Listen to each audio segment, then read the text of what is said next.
In this video, phase Windows Security Center services cannot be started. So for this, you need to go to registry, tag the registry editor, and click the registry editor.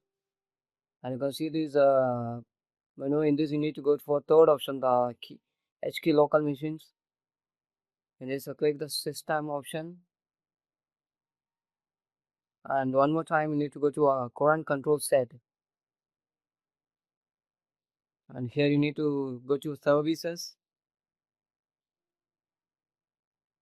Here you can scroll down.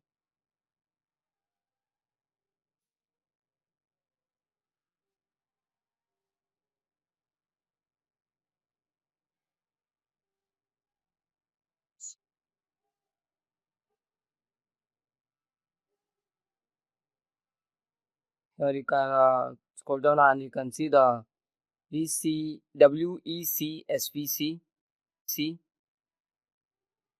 This option you can see the WECSVC and click start, and you can see the right side start is tab, and right click modify and check the value. It should be in 3. After that, close it. If it is in other value, you can set to 3 and go to services.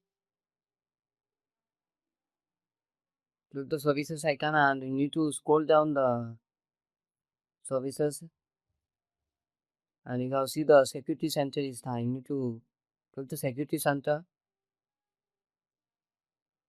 right click the security service center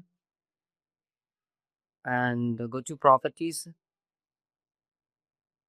In this properties, you have seen it's automatic and it should be in running mode. If it's in stop mode, you need to click running mode, but again you need to restart it. Okay, after completing this, you need to again click for search and search for security and maintenance.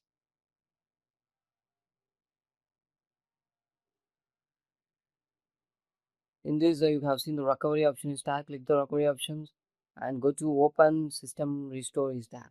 If the issues occurred previously, means in this pop-up will appear the issues with pop-up, and you need to click next and finish it. For me, there is no pop-up. I already cleared it, so that's why it's not showing. So this is how to show the unfix it and after restart it.